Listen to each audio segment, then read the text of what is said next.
topic here is fighting communism in Europe, late 1940s after World War II.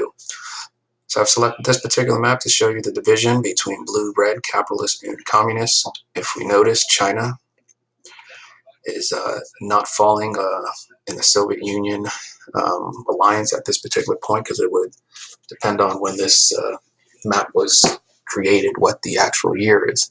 But for the most part, I like it because it shows the division. If we notice, looking at this map, there are definitely certain areas that do not seem to be aligned. In the Cold War, some of these places might change. They might go from blue to red. All depends on the situation.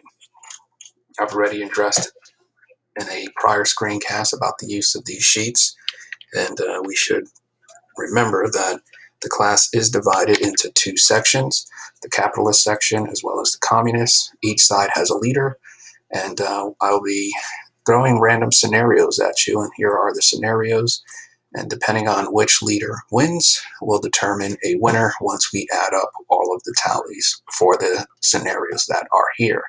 So you never have an idea or what the scenarios are going to be, when I'm going to throw them at you. Just want to make sure that we are ready. Everybody should have received one of these sheets. So this one is the Reading 1 Megaton Bomb in New York. This is a homework assignment. This is a classwork sheet that addresses the winner and loser of the Cold War, so we'll address that. Here we have that win-loss sheet, the one that was mentioned on the prior slide up there. And of course, we have the hotspot sheet. So for this screencast, we are going to be looking primarily at what's happening in Greece and Turkey, as well as in Germany. So I've already addressed this particular sheet here. We will address this in class with regard to determining a Cold War winner. When we're looking at this particular sheet, we want to take note of the United States and the Soviet Union, the amount of nukes that were launched, cities destroyed, humans killed, animals killed, and so on. So it's pretty much explaining in this scenario all of the devastation as a result of nuclear war.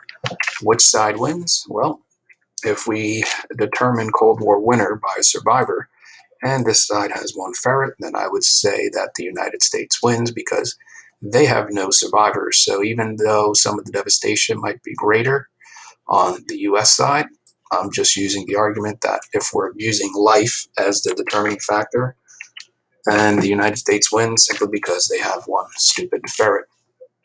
So we've already addressed the win-loss sheet.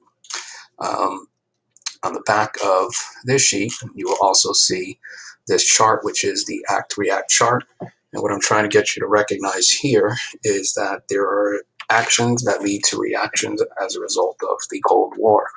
So here we see the Marshall Plan, and then the response to the Marshall Plan from the Soviet side. Stalin winds up doing this right here. So that's what you want to focus on, the act-react. There could be a section on the test that I ask you to know the difference between the reactions. So it's not enough to just know the Marshall Plan. You have to know what's the reaction to the Marshall Plan, or what's the event that triggers the Warsaw Pact, which of course would be NATO. So I put terms in bold, and the terms in bold are terms that you want to become familiar with. And these will be addressed throughout the next couple of classes. If they do not make any sense at the moment, that it's fine. So the scenarios are this. This involves Greece, Turkey. You are going to have to complete the reading right here. Then you want to answer the questions for Greece and Turkey using lines 1 through 23. So if we notice, we have lines 1 through 23, and the reading takes us up to 23 here. So you need to complete the reading and then answer the questions here. And this stuff we're going to leave blank because we are going to go over them in a second. Looking back at this particular chart, we know that the Cold War is about influence. So here's what we know. There's a civil war in Greece, 1947.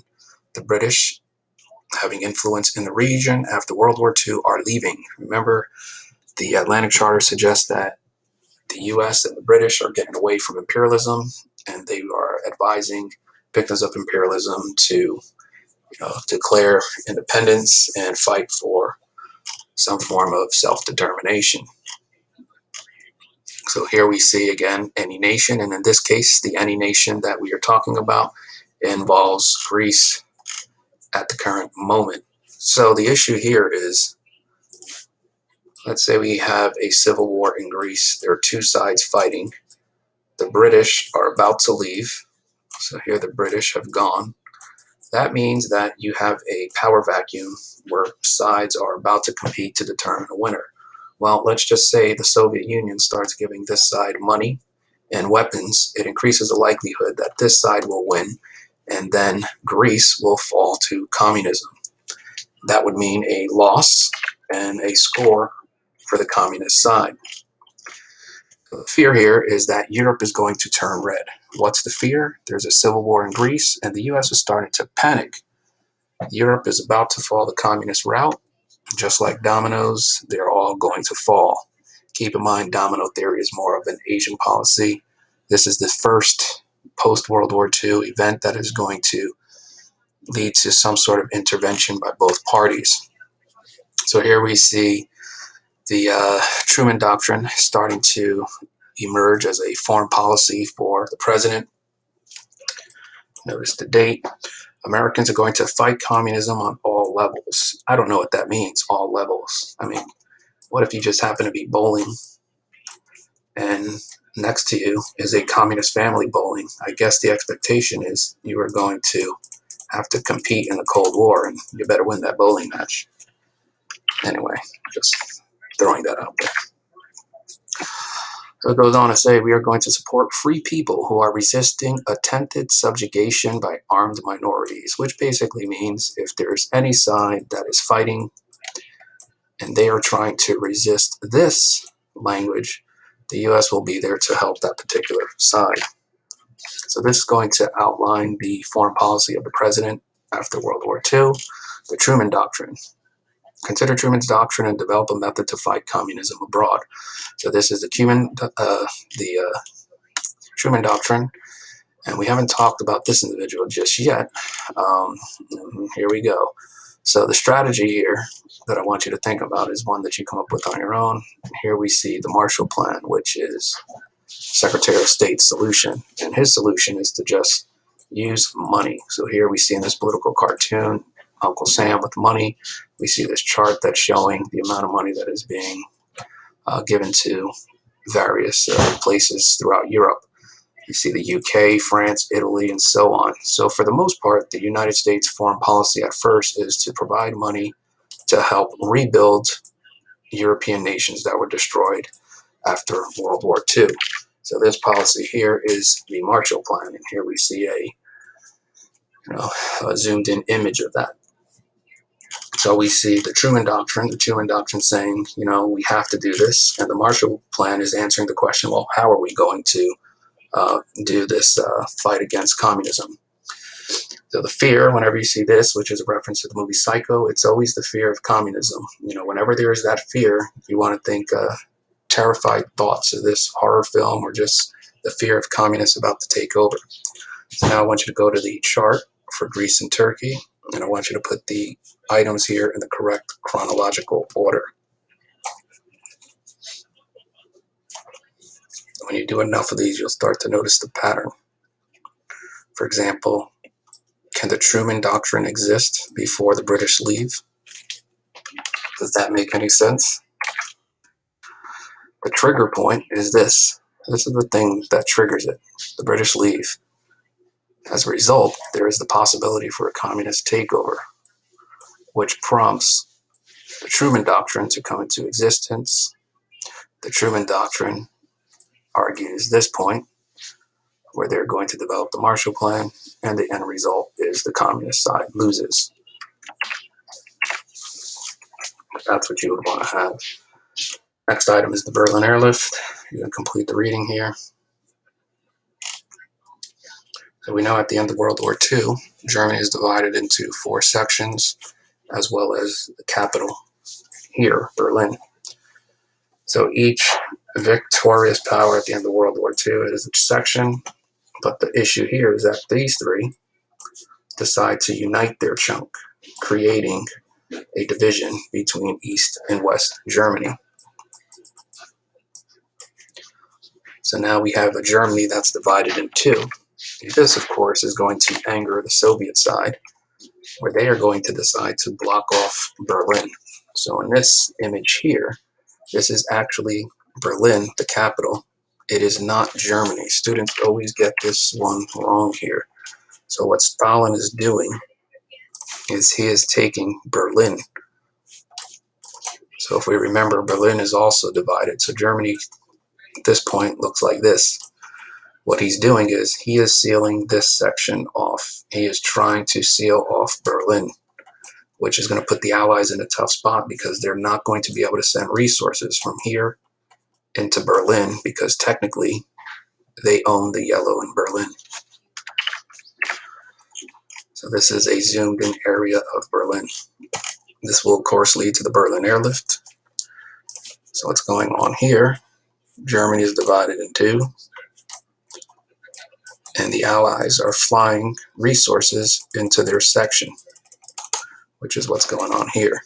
Stalin, of course, could shoot these planes down, but if he does that, that will then possibly lead to war between the Soviet side versus the Allied side, which could possibly increase the likelihood that somebody uses a nuke, and that nuke would destroy the country as well as the planet. So they're trying to avoid mutually assured destruction. So here you go. You want to put the events in order.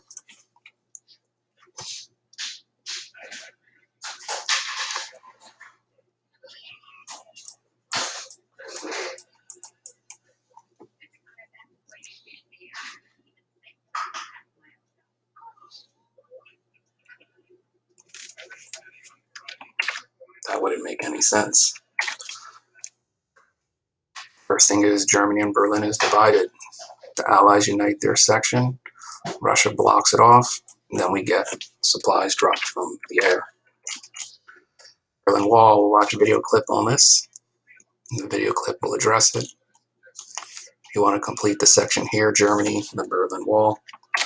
Keep in mind you want to take note that there are two German points. One is the Berlin Wall, the other one is the Berlin Airlift. Here's the clip here for the progression chart for the Berlin Wall. So this might happen last, just because of the year.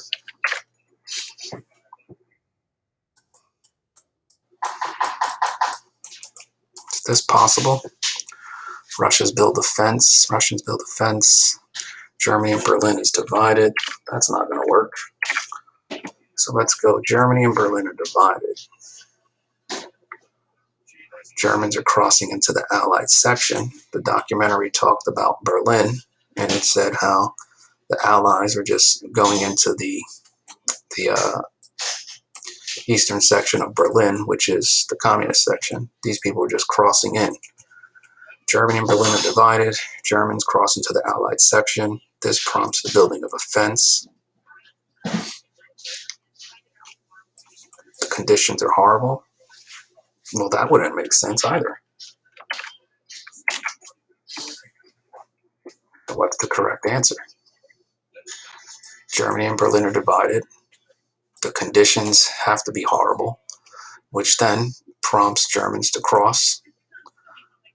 Then you see the Russians build a wall. Wait, they would have to build the fence first, and then the wall, and then the wall falls in '89. The wall is a symbol of the division between the two sides, which is why in '89, when it falls, it becomes such a significant event. You might also want to take a look at these progression charts that are here. And that's it.